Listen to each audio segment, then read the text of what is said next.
إن هو إلا رجل به جنة فتربصوا به حتى حين قال رب انصرني بما كذبون فأوحينا إليه أن يصنع الفلك بأعيننا ووحينا فإذا جاء أمرنا وفارت النور فاسلك فيها من كل زوجين اثنين وأهلك إلا من سبق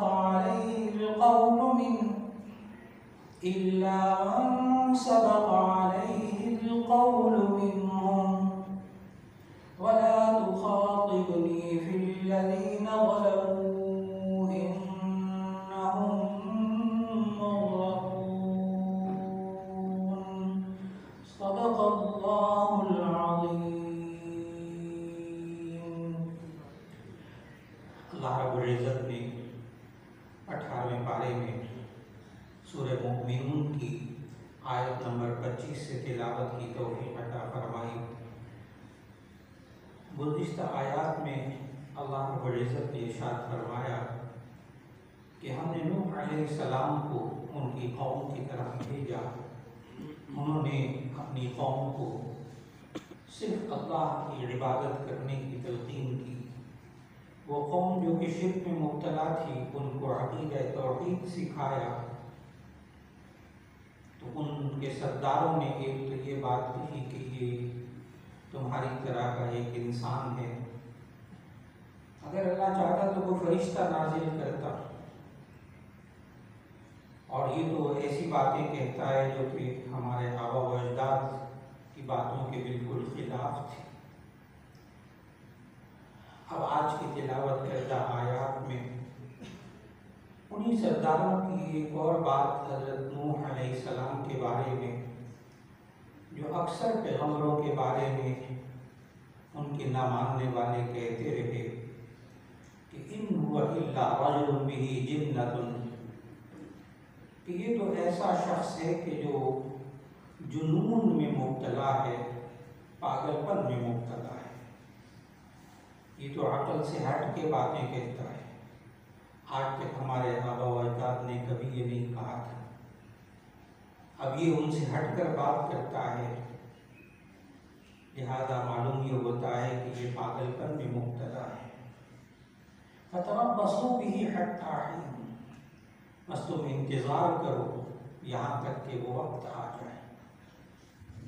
یعنی اس شخص کے دنیا سے جانے کا اور مرنے کا انتظار کرو،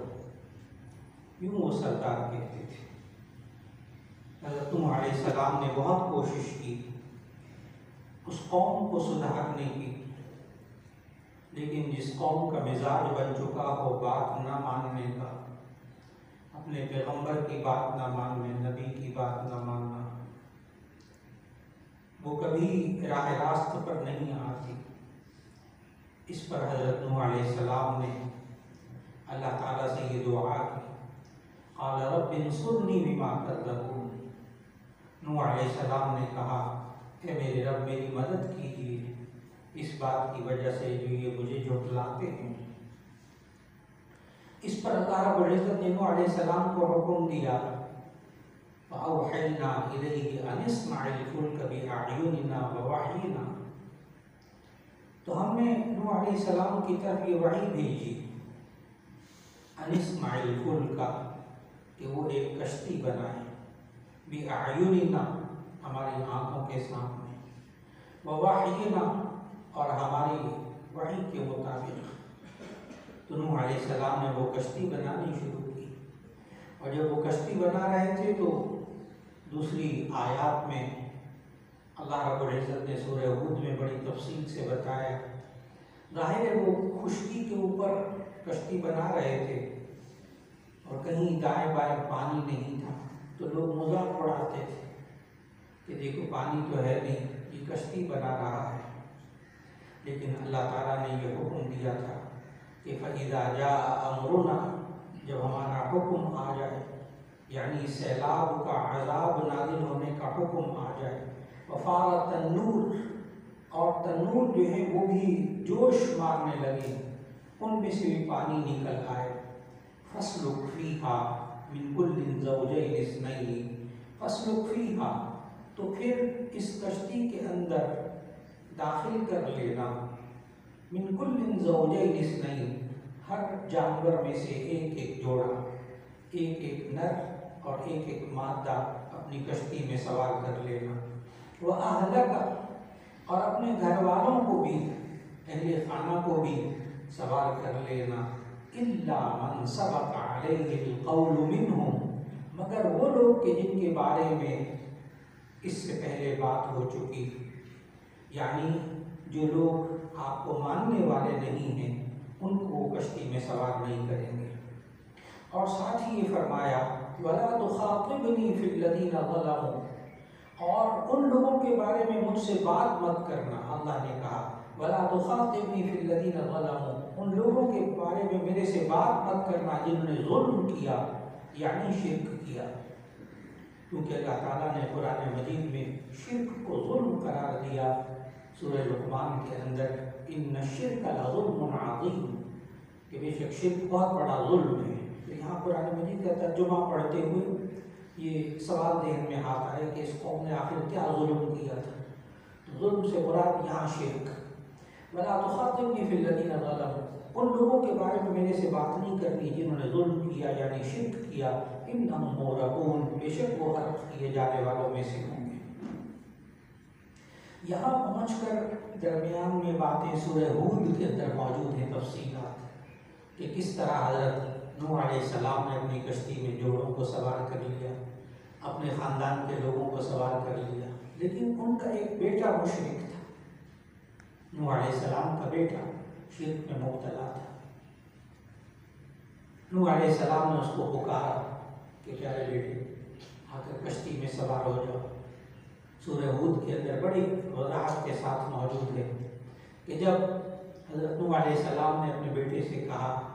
کہ میرے پیارے بیٹے کشتی میں سوار ہو جاؤ، تو میں نے عرض کیا تھا کہ بعض لوگوں کا مزاج ہوتا ہے بات نہ ماننا، نبی کی بات نہ ماننا، باپ کی بات نہ ماننا، آگے سے حجتیں پیش کر نہیں ماننی بات۔ تو بیٹے نے بھی آگے سے کیا کہا تھا جب کہا نوح علیہ السلام نے کشتی میں سوار ہو جاؤ، دیکھو آج میرے رب کے علاوہ اور کوئی نہیں ہے بچانے والا، آ جاؤ کشتی میں سوار ہو جاؤ۔ اس نے آگے سے جواب دیا ابا جی آپ چاہیں کشتی میں بیٹھیں، میں یہ سامنے پہاڑ ہے اس کے اوپر چڑھ جاؤں گا اور یہ پہاڑ مجھے بچا لے گا، یوں کہا ہود علیہ السلام، سورہ ہود کے اندر یہ عبارت موجود، یہ پہاڑ مجھے بچا لے گا۔ باپ کے اوپر اعتبار نہیں، پہاڑ کے اوپر اعتبار ہے، اللہ کے اوپر اعتبار نہیں، پہاڑ کے اوپر اعتبار ہے۔ میں یہ پہاڑ پر چڑھ کر اپنی جان بچا لوں گا، یہ پہاڑ مجھے بچا لے گا۔ اس پر نوح علیہ السلام نے پھر کہا میرے بیٹے آج پہاڑ نہیں بچائے گا، اللہ بچائے گا، آ جاؤ بیٹھ جاؤ کشتی میں۔ جب وہ پانی جوش مارنے لگا اور کشتی میں سب سوار ہو گئے، باقی کافر ڈوبنے لگ گئے، تو حضرت نوح علیہ السلام نے پھر یہ اللہ تعالیٰ سے کہا تھا کہ اے اللہ میرے بیٹے کو تو بچا لے۔ انہوں نے کہا تھا کہ اپنے گھر والوں کو، اپنے اہل خانہ کو سوار کر لے اس کشتی کے اندر، تو یہ میرے اہل خانہ میں سے ہے، میری اولاد میں سے ہے، اس کو تو بچا لے۔ اس پر اللہ نے کیا کہا تھا وہاں سورہ ہود کے اندر، یا نوح انہ لیس من اہلک انہ عمل غیر صالح، اے میرے پیارے نبی نوح علیہ السلام، یہ جو آپ کا بیٹا ہے نا، انہ لیس من اہلک، یہ آپ کے اہل میں سے نہیں ہے، یہ آپ کے گھر والوں میں سے نہیں ہے، اہل خانہ میں سے نہیں ہے، انہ لیس من اہلک انہ عمل غیر صالح، کیونکہ اس کے اعمال ٹھیک نہیں ہیں، یہ شرک میں مبتلا ہے۔ اور اللہ تعالیٰ نے اس پر پھر نکیر بھی فرمائی کہ جب بات تمہیں سمجھا دی گئی تھی اے نوح کہ تم نے اپنے اہل کو کشتی میں سوار کرنا ہے، اور وَلَا تُخَاطِبْنِي فِي الَّذِينَ ظَلَمُوا، ان لوگوں کے بارے میں بات نہیں کرنی جو شرک میں مبتلا ہے۔ تم نے اس کے بارے میں، بیٹے کے بارے میں بات کیوں کی؟ نوح علیہ السلام نے اپنے بیٹے کے بارے میں سفارش کی تھی اللہ سے، اللہ کو یہ سفارش پسند نہیں ہے، اللہ کو یہ سفارش پسند نہیں ہے۔ جب بات ہو چکی تھی کہ جنہوں نے شرک کیا، جنہوں نے ظلم کیا، ان کے بارے میں میرے سے بات نہ کرنا، تو یہ تم نے کیوں بات کی اپنے بیٹے کے بارے میں؟ معلوم ہوا یہ صرف نبی کا بیٹا ہونا یہ نجات کا ذریعہ نہیں بن سکتا، صرف نسب انسان کو نہیں بچائے گا آخرت میں۔ آخرت میں نجات کا دار و مدار ہے ایمان اور عمل۔ اس بندے کا اپنا ایمان کیا ہے، اپنا عمل کیا ہے۔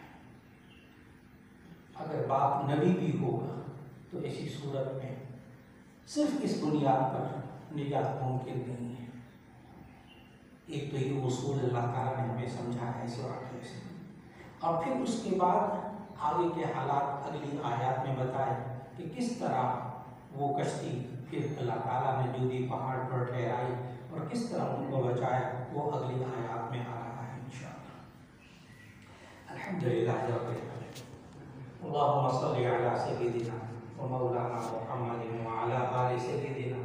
و مولانا محمد وبارک وسلم۔ ربنا آتنا فی الدنیا حسنۃ